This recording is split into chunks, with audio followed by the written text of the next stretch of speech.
Ya, shalom saudara-saudaraku yang terkasih. Hari ini kita ada di minggu ketiga. Hari ini 25 Mei atau minggu terakhir ya, minggu keempat maksudnya. 25 Mei tahun 2025. Kita dalam ibadah bersama, kita mendengarkan firman Tuhan. Kita tahu bahwa minggu-minggu ini atau kita tahu bahwa tahun-tahun gereja mencatat bahwa bulan Mei adalah tahun-tahun di mana Kristus dalam sejarah kebangkitannya dari antara orang mati, dia bangkit dari antara orang mati dan kemudian menyatakan diri kepada orang-orang percaya di Yerusalem dan sekitarnya Galilea bahwa dia bangkit. Dan nanti pada tanggal 29 Mei, 4 hari lagi, peristiwa Yesus naik ke surga. Dan ini sebuah peristiwa sejarah karya Kristus di muka bumi dalam rangka mempersiapkan dan membangun kerajaan Allah. Jadi ini saudara-saudara, kita mengerti peristiwa sejarah Kristus ini sungguh untuk membawa keselamatan bagi umat manusia. Sekarang kita membaca kali ini dalam kitab Injil Lukas pasal 13. Ayat pertama hingga ayat kelima. Bunyinya demikian. Dosa dan penderitaan. Pada waktu itu datanglah kepada Yesus beberapa orang membawa kabar tentang orang-orang Galilea yang darahnya dicampurkan Pilatus dengan darah korban yang mereka persembahkan. Yesus menjawab mereka, "Sangkamu orang-orang Galilea ini lebih besar dosanya daripada dosa semua orang Galilea yang lain? Karena mereka mengalami nasib itu. Tidak, kataku kepadamu. Tetapi jikalau kamu tidak bertobat, kamu semua akan binasa atas cara demikian.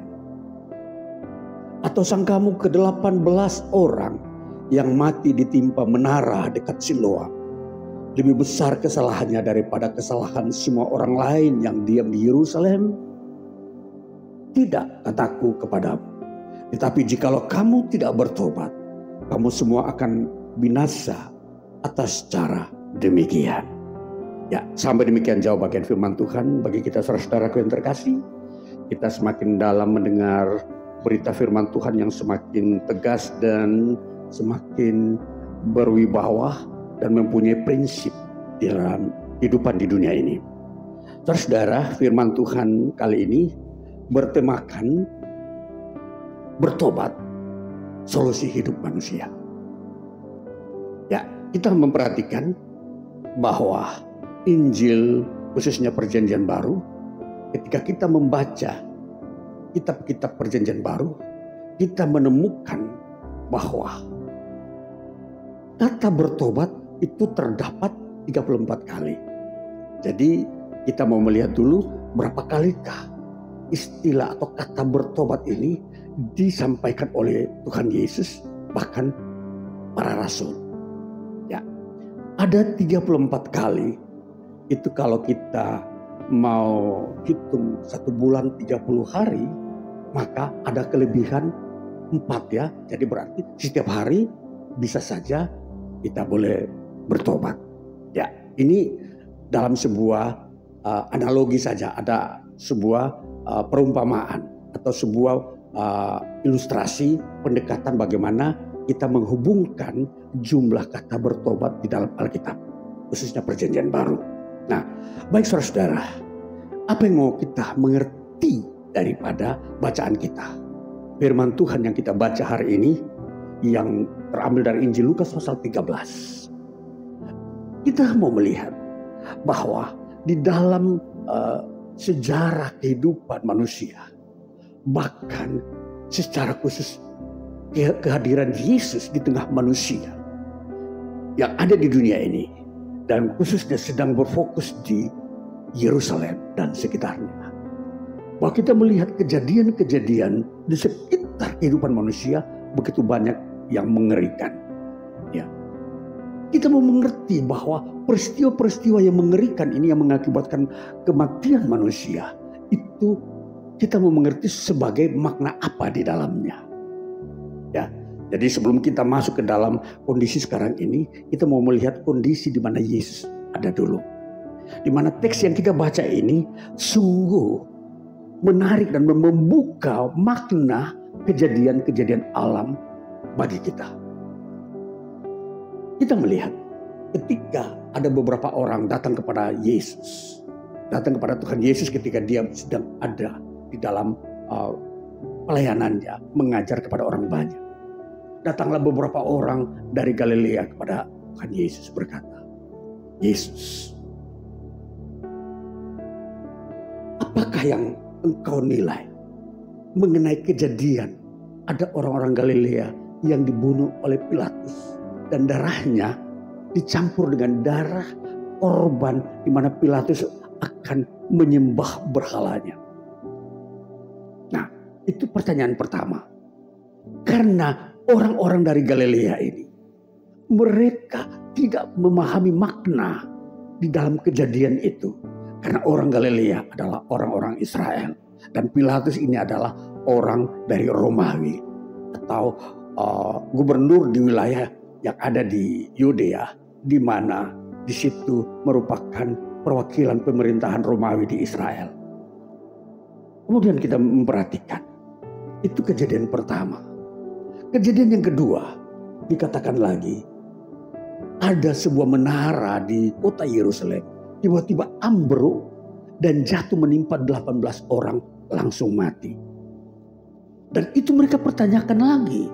Itu maknanya apa? Nah, saudara, kejadian-kejadian ini menimpa nyawa manusia. Yang satu ialah sebuah sikap kejahatan secara politik. Dan yang satu kejadian alam. Ini kita mau melihat saudara. Bagaimana makna semua ini. Lalu kemudian Yesus memberi jawab kepada orang-orang yang membawa kabar itu. Yesus berkata kepada mereka bahwa bertobatlah. Karena itulah adalah kunci daripada penyelesaian masalah. Saudara, kejadian daripada Pilatus membunuh orang-orang Israel di Galilea itu karena mereka memberontak terhadap kekaisaran Romawi. Lalu mereka itu ditangkap, lalu kemudian dibunuh oleh Pilatus, lalu darahnya dicampur dengan darah korban binatang untuk dipersembahkan kepada berhalanya dia. Nah, ini saudara-saudara, ini kejadian ini karena mereka memberontak. Ya, jadi orang-orang Israel yang beraliansi atau yang bergabung dengan dunia politik, mereka sedang mengadakan sebuah pemberontakan terhadap pemerintahan Romawi di Yerusalem, di berbagai wilayah di Israel, di Yudea, di Galilea. Nah, inilah yang terjadi. Akhirnya Pilatus menangkap para pemberontak ini dan membunuh mereka. Ini satu kisah yang memang kalau dipandang dari sisi politik ini hal biasa. Tapi kalau dari sisi keilahian, ini perlu diselesaikan secara iman. Nah, ini saudara-saudara, ini yang Yesus tampilkan kepada orang-orang yang bertanya kepada dia. Bagaimana menyelesaikan masalah ini? Apa pandangan Yesus tentang kejadian ini? Nah, ini kita melihat. Yesus memberi pandangan bahwa bertobatlah, hai orang-orang Galilea. Kalau tidak, kamu juga mengalami hal yang sama. Karena apa yang mereka alami bukan berarti bahwa dosa mereka lebih besar daripada orang-orang lain. Ini perihal dosa, saudara-saudara. Jadi kita mau memperhatikan, Yesus mau mengajarkan bahwa dosa di satu negeri itu tidaklah dipisah-pisahkan bahwa ada yang berdosa, ada yang tidak.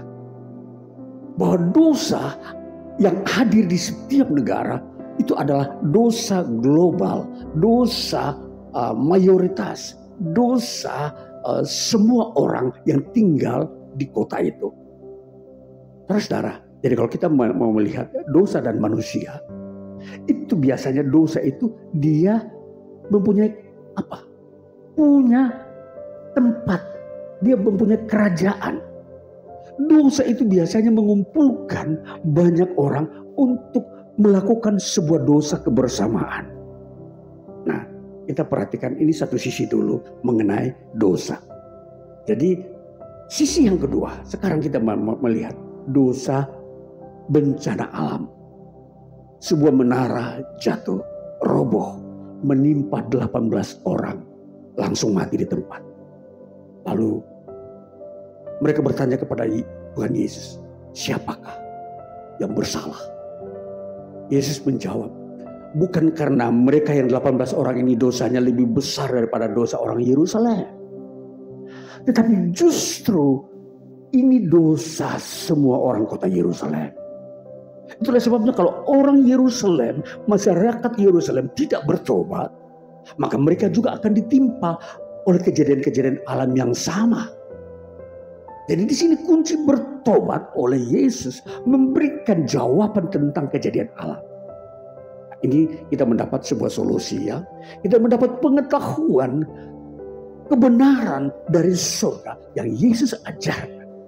Bahwa bertobat adalah solusi menyelesaikan masalah-masalah di tengah manusia di dunia ini. Terus saudara, kembali nanti kita melihat perlahan-lahan. Bahwa bertobat itu mempunyai dua arah. Bertobat yang pertama adalah bertobat dalam hubungan dengan kehidupan yang lebih baik di dunia ini.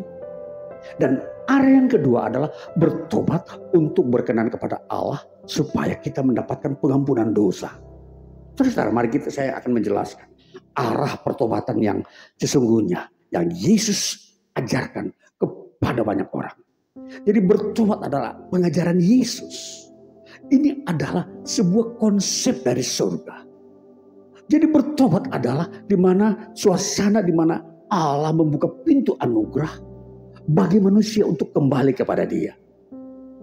Jadi tentunya kalau kita memperhatikan munculnya bertobat oleh karena semua orang telah berbuat dosa. Ya, tidak ada seorang pun yang tidak berdosa. Maka kita melihat arah yang pertama, arah yang berhubungan dengan kehidupan manusia di dunia ini. Bila manusia di dunia ini tidak bertobat terhadap sesamanya, maka yang terjadi adalah pembunuhan. Contoh yang pertama tadi, ketika orang Israel memberontak terhadap orang Romawi, maka pemimpin Romawi membunuh orang-orang Israel yang memberontak. Nah, ini Yesus katakan, ini sebuah dosa orang Israel, bukan dosa orang Romawi. Karena mereka adalah penguasa saat itu. Jadi kalau orang memberontak terhadap pemerintah, mereka berbuat dosa. Maka disinilah ajaran Yesus supaya orang bertobat di dunia ini terhadap sesama manusia, janganlah melakukan sebuah pemberontakan terhadap pemerintah. Nah, ini saudara-saudara, pengajaran Yesus sungguh indah. Kalau soal pemerintah di dunia ini, itu sekalipun dia kejam, tidak patut ada sebuah pemberontakan. Itu nanti ada masanya di mana mereka akan berubah sendiri. Karena Tuhan yang bekerja. Ya, ini kita mau belajar ya, bagaimana kita mengarahkan pertobatan itu sesuai dengan kehidupan kita di dunia, antara kita dengan sesama, dan bahkan dengan pemerintah. Kemudian kita memperhatikan, kalau kita lihat sekarang ini, kondisi pekerjaan di mana-mana orang melakukan demo. Ya, kita tahu demo di mana-mana karena apa? Mungkin upahnya minim ya, atau gaji mereka tidak sesuai dengan kondisi ekonomi lingkungan. Lalu terjadi demonstrasi membakar perusahaan. Lalu apa yang terjadi? Ini sebenarnya sebuah kesalahan. Ini tidak perlu dilakukan. Maka dosa yang ada di sebuah kota, bahkan di sebuah perusahaan, itu adalah dosa global. Nah ini kita perhatikan, ini dosa yang kita harus mengerti. Bahwa sekalipun itu memperjuangkan sebuah hidup yang lebih baik, tetapi jangan melakukan sebuah pemberontakan. Seperti membakar tempat-tempat bekerja atau perusahaan. Itu ibarat bahwa sikap seperti itu adalah sikap berdosa terhadap sesama. Nah, ini kita belajar dulu bagaimana kita mengenal apa yang disebut bertobat terhadap sesama. Jadi kalau hal itu diulang lagi, maka semua orang akan mengalami kehancuran karena tidak pernah bertobat. Jadi pengajaran bertobat menurut Yesus mengajarkan bahwa janganlah diulang lagi sebuah perbuatan yang jahat, yang tidak benar. Seperti pemberontakan. Itu adalah sebuah sikap yang tidak benar. Kembali saudara-saudara. Bagian yang kedua, ada disebut bencana alam. Yang disebut menara yang roboh. Itu adalah bencana alam. Bukan rekayasa manusia. Itu kejadian yang memang karena ada sebuah ketidaksengajaan. Lalu mereka yang ditimpa itu mati. Siapakah yang salah? Yesus mulai berkata lagi, bertobatlah kamu. Kalau kamu tidak bertobat, maka kamu juga akan mengalami bencana-bencana yang sama. Jadi apa ini? Jadi bencana-bencana yang kita lihat sekarang ini, saudara-saudara, begitu banyak. Ada mulai tsunami, mulai banjir bandang, ada lagi tanah longsor, ada lagi penyakit, ada lagi kelaparan, krisis, ada lagi perang. Ini bencana, ini bagian daripada alam. Saudara, maka untuk mengerti supaya jangan ada yang binasa dengan bencana alam ini, maka Yesus menganjurkan bertobatlah supaya kamu tidak ditimpa lagi oleh bencana alam. Saudara, jadi di sini bertobat menjadi pengajaran Yesus untuk mengatasi masalah di dunia ini dan terlebih ketika menghadapi penghakiman. Maka saudara-saudara, anjuran untuk bertobat itu sebenarnya suatu pola hidup. Sikap hidup kita di mana hati kita selalu mengedepankan Tuhan dalam hidup kita. Kalau kita bersalah, Tuhan ampunilah saya. Saya tidak akan lagi melakukan seperti itu. Itu istilahnya bertobat. Oh Tuhan ampuni saya. Saya tidak akan lagi melakukan demonstrasi, membakar tempat-tempat di mana saya bekerja. Oh Tuhan ampunilah saya. Saya tidak akan lagi memberontak terhadap pemerintah, menjelek-jelekan pemerintah yang melakukan sebuah pekerjaan yang tidak atau kurang menguntungkan rakyat atau masyarakat. Ini saudara-saudara, kita belajar.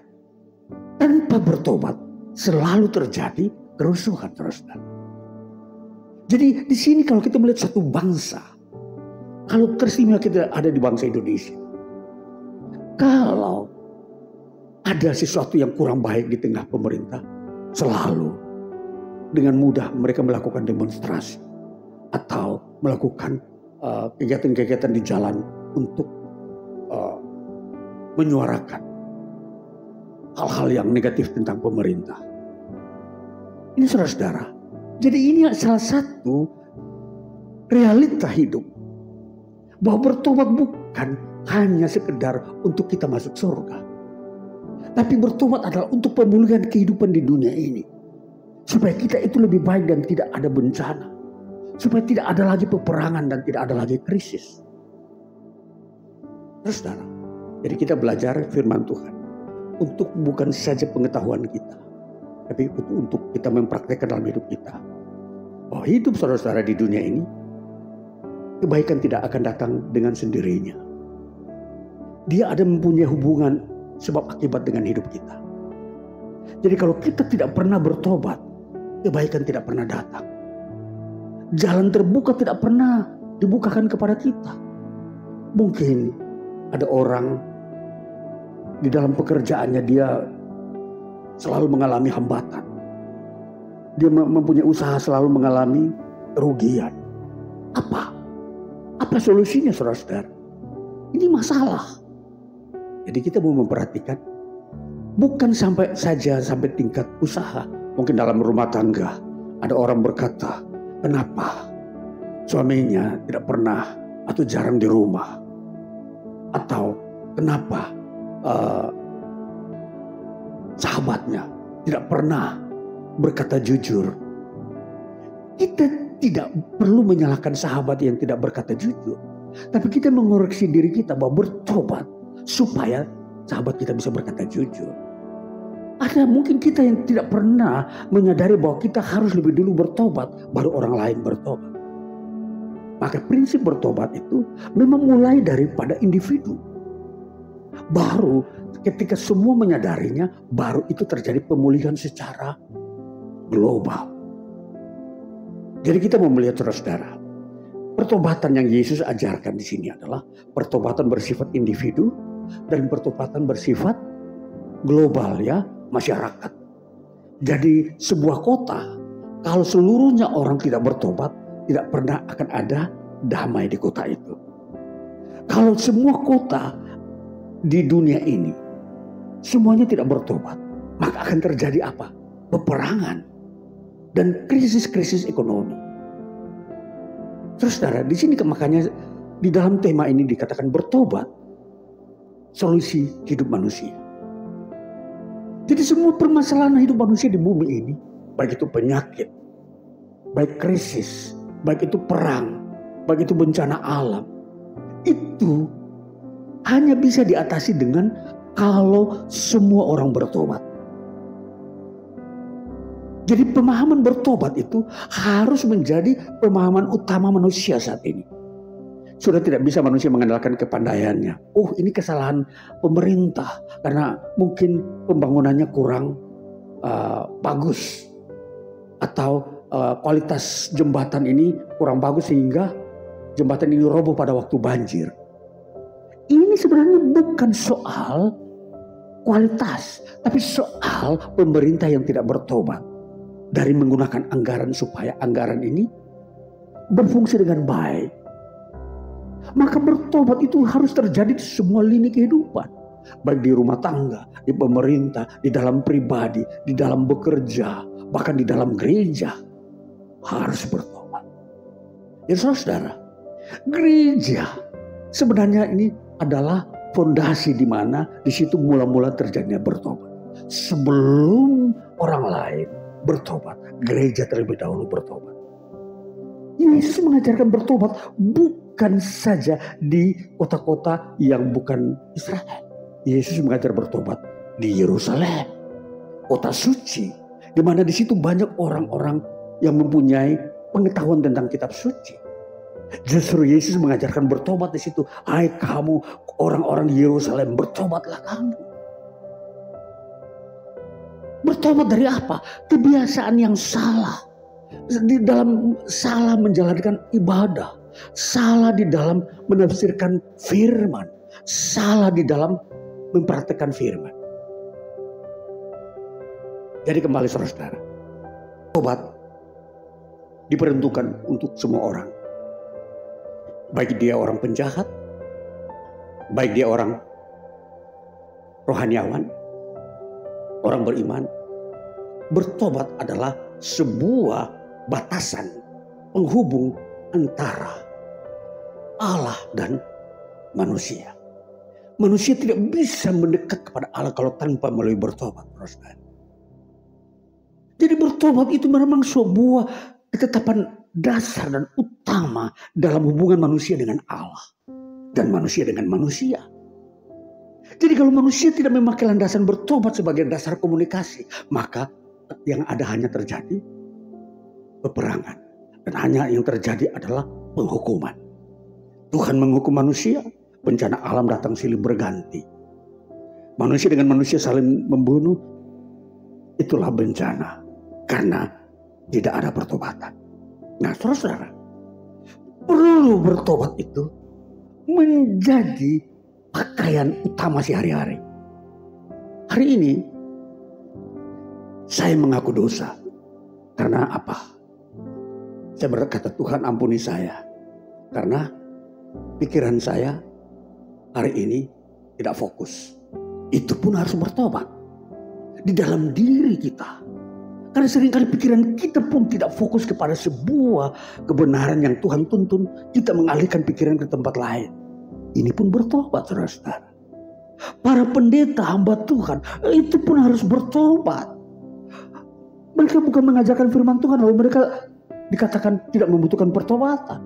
Mereka justru yang pertama bertobat. Karena mereka dibukakan semua kebenaran-kebenaran diri dan kebenaran-kebenaran umum. Jadi kalau dia melihat dirinya tidak benar, dia pertama mengaku, Tuhan ampuni dosaku, aku salah. Aku tidak benar menerapkan firman-Mu kepada sesamaku. Baik terhadap anakku, terhadap istriku, terhadap sahabatku, terhadap jemaatmu. Demikian saudara-saudara. Jadi pertobatan itu diberlakukan kepada semua orang. Tokoh-tokoh agama lebih dahulu, kemudian para pelayan, kemudian jemaat, baru orang luar yang melakukan kejahatan-kejahatan. Dianjurkan bertobat supaya Tuhan tidak menghukum engkau. Jemaat pendeta bertobat supaya Tuhan tetap terus memberkati engkau. Jadi dengan kata lain, kalau tidak bertobat itu berarti kita menutup pintu dan memberikan batasan terhadap Tuhan bekerja kepada kita. Nah inilah saudara, ini yang kita mau mengerti tentang bertobat. Itulah sebabnya Yesus mengajarkannya selama 34 kali dalam perjanjian baru, termasuk para rasul. Jadi di sini saudara-saudara, jadi pertobatan ini menyangkut dunia kekinian dan dunia yang akan datang. Seseorang bertobat mempunyai fungsi untuk kehidupan di dunia ini dan kehidupan dia akan datang. Di dunia ini dia bahagia, dia akan datang, dia diselamatkan, masuk ke dalam kerajaan surga. Dan itulah kebenaran kehendak Allah dari surga. Yang kita memang harus ikuti. Contoh kalau kita tidak bisa mengasihi dengan sempurna, kita selalu mengaku dosa. Jadi pertobatan itu adalah proses kehidupan kita dari hari-hari kita mengenal Tuhan sampai kita mati. Jadi jangan kita melewatkan sebuah pengakuan dosa ya saudara-saudara. Kalau kita berbuat salah, cepatlah mengaku dosa. Saya membimbing satu keluarga, saya selalu memberi himbau, kesalahan suami dengan istri pasti suatu waktu ada. Tetapi yang paling penting dari semua itu adalah kita harus mengaku dosa, kesalahan kita. Karena setiap orang di dalam pribadi dan bahkan dia berkeluarga tidak pernah berbuat sebuah kesalahan. Pasti ada kesalahan. Nah, jadi di sini kalau rumusnya seperti itu, maka yang harus kita hadirkan adalah pertobatan, pengakuan kesalahan dosa kita terhadap Tuhan. Tuhan, saya sudah bersalah, sikap dan pikiran dan emosi saya terhadap pasangan saya, istri atau suami, terhadap anak saya, dan seterusnya. Pengakuan dosa itu penting saudara-saudara. Dan bisa saja sehari saya bisa mengaku dosa 3-4 kali. Karena saya masih bisa buat sebuah kesalahan. Terus saudara, jadi ini kita harus penting. Mengaku dosa itu bukan berarti kita memamerkan kepada orang lain bahwa saya mengaku dosa, tidak. Mengaku dosa itu ialah kita menyadari di kamar kita, di mana kita duduk, di mana kita makan, di mana kita sedang memikirkan sesuatu. Kita pertama menghadap Tuhan. Tuhan, saya kenapa mengalami gangguan-gangguan pikiran perasaan? Ampuni kesalahan saya karena saya salah. Saya tidak menggunakan dengan baik. Itu saudara-saudara. Jadi pengakuan dosa sesuatu yang simpel dan praktis dan mudah. Asal kita kan tahu bahwa Tuhan itu ada dan selalu menilai kita. Kembali saudara-saudara, bahwa bertobat adalah dia berhubungan dengan memulihkan iman kita. Bertobat artinya bahwa itu adalah proses pemulihan iman. Kemudian proses memulihkan kehidupan praktis kita. Contoh, kalau kita lupa berdoa, itu kita harus mengaku dosa. Tuhan ampuni saya. Karena itu adalah praktis. Sedangkan iman, kalau kita berkata, aduh aku bimbang terhadap masa depanku, aku khawatir. Apakah saya bisa dipelihara Tuhan? Ini menyangkut iman. Itu pun kita harus mengaku dosa kita. Karena kalau kita bimbang, itu berarti kita tidak percaya akan adanya kuasa Tuhan menolong kita. Maka itu pun harus kita akui. Ampuni saya Tuhan, iman saya goyah. Nah, kembali saudara. Jadi hal-hal yang berhubungan dengan mengaku dosa di dalam dunia gereja di sini. Tetapi kalau pertobatan di dunia luar, ya mereka harus meninggalkan kejahatannya. Yang dulu pembunuh bertobat menjadi tidak membunuh. Yang dulu suka menipu, memeras, bertobat tidak lagi melakukannya. Ini tanda-tanda bahwa orang bertobat. Jadi kalau tidak bertobat, itu pertanda bahwa musibah bencana akan terjadi terus-menerus. Maka untuk memberikan solusi hidup baik, Yesus memberikan kunci bahwa bertobatlah kamu. Karena itulah akan menghambat semua musibah-musibah yang akan terjadi terhadap diri manusia. Terus saudara perhatikan baik-baik. Banyak orang mempunyai sakit penyakit, dia pergi ke dokter tidak sembuh. Padahal setelah dia bertobat, penyakitnya sembuh secara mujizat. Ini perhatikan saudara-saudara. Jangan sampai saudara salah mengambil solusi langkah. Penyakit yang memang harus disembuhkan dengan pertobatan. Dia pergi ke dokter, tidak menemukan kesembuhan. Tetapi ketika dia datang bertobat mengaku dosa, tanpa sebutir obat pun dia makan, dia sembuh. Inilah yang kita mau melihat bahwa solusi kehidupan manusia di dunia ini sebenarnya hanya satu, bertobat. Supaya engkau tidak sakit-sakitan, bertobatlah juga. Kalau engkau sering sakit, bertobatlah. Tuhan, saya salah menerapkan tubuh saya sehingga saya sakit. Bertobatlah supaya engkau tidak sakit-sakitan. Ini saudara-saudara. Jadi bertobat itu penting. Itu dia bukan pekerjaan-pekerjaan untuk kita masuk surga semata. Penyakit pun bisa disembuhkan dengan bertobat. Ada orang sakitnya diabetes, sampai diamputasi, tidak sembuh-sembuh. Tapi coba dia bertobat. Tuhan, saya telah melakukan banyak kesalahan. Diabetes bisa sembuh, saudara-saudara. Jadi di sini kita mau memperhatikan pengajaran Yesus soal keadaan manusia di dunia ini. Semua keadaan yang buruk di dunia ini karena dosa. Semua kondisi-kondisi baik antara sesama manusia maupun alam terhadap diri manusia, semua itu buruk karena dosa.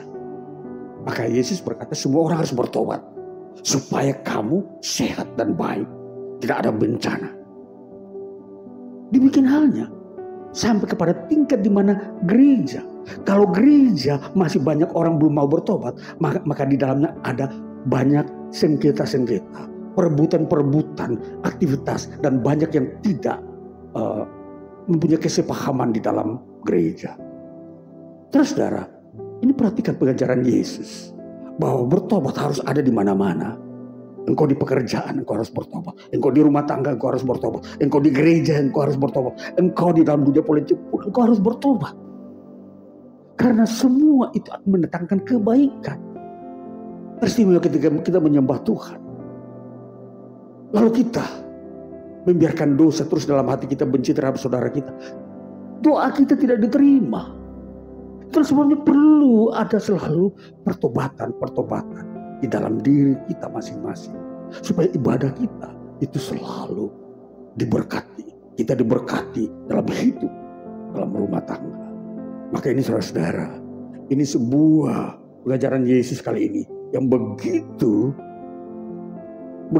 agung, dan tidak ada lagi yang melampaui pengajaran ini. Kalau Yesus mengajarkan berita pertobatan, itu adalah pengajaran menyangkut hal yang umum. Bukan saja manusia masuk surga, tapi manusia juga beroleh damai di bumi ini. Beroleh berkat, beroleh kesuksesan, beroleh damai, tidak ada perang, tidak ada krisis ekonomi. Maka di sini saudara-saudara, seruan bertobat kepada bangsa-bangsa itu adalah jalan satu-satunya untuk menyelesaikan krisis-krisis ekonomi antar bangsa-bangsa, menyelesaikan perang antar bangsa-bangsa. Dan sekarang ini kita melihat perang sedang berlangsung di beberapa tempat negara. Saudara-saudara, seruan ini, Injil ini untuk mereka, supaya mereka bertobat. Juga kepada bangsa-bangsa yang belum berperang. Kalau mereka tidak bertobat, maka perang ini akan merambat kepada bangsa-bangsa lain. Maka ini saudara-saudara, Yesus mengajarkan ini bukan untuk bersifat pribadi, tapi dia mengajarkan sekaligus bersifat bangsa dan dunia. Bahwa bertobat adalah kewajiban semua umat manusia di muka bumi, siapapun dia. Jadi untuk mendatangkan damai berkat Tuhan dalam hidup pribadi, rumah tangga, dan bangsa, maka dunia, solusinya adalah bertobat, bertobat, bertobat. Saudara. Jadi kesimpulan daripada firman Tuhan hari ini, bahwa kita diajarkan Kristus untuk selalu mempunyai pendirian sikap bertobat dari hari lepas hari. Sampai kita mau mati besok, kita tetap mempunyai prinsip bertobat. Ya, saudara. Jadi bertobat itu harus diucapkan atau dilakukan berulang-ulang. Saya sudah 30 tahun, 40 tahun melayani Tuhan. Saya selalu bertobat mengaku dosa saya. Saya belum sempurna. Saya masih mempunyai kesalahan dalam ekspresi, dalam berkata, di dalam berpikir, di dalam menyapa. Kesalahan-kesalahan itu membuat saya sadar, saya juga manusia biasa, harus mengaku dosa. Maka saudara-saudara, di sini penting bertobat itu adalah sebuah sikap mengaku dosa kepada Tuhan. Maka kita sebagai jemaat Tuhan, kita menerima pengajaran Kristus ini sebagai sebuah sikap abadi. Sikap bertobat adalah sikap abadi selama kita hidup di dunia. Karena dosa masih tetap ada di dunia ini. Sebagaimana dosa itu abadi di dunia ini, maka sikap bertobat pun abadi juga kita lakukan di dunia ini. Jadi bukan hanya tahun ini saya bertobat, lalu tahun 2026 saya tidak pernah bertobat. Tidak, saudara. Setiap tahun selalu ada kesalahan. Maka bertobat juga diiringi dengan kesalahan yang kita lakukan. Kita berusaha berbuat sebuah kebaikan, tetapi kesalahan tetap ada. Maka kesalahan inilah yang disebut kita mengaku kesalahan di hadapan Tuhan. Baik saudara-saudara yang terkasih, kita melakukan perintah Tuhan ini supaya kita hidup bahagia di dunia ini, bahkan dalam keselamatan kita akan datang. Tuhan Yesus memberkati kita. Haleluya. Amin.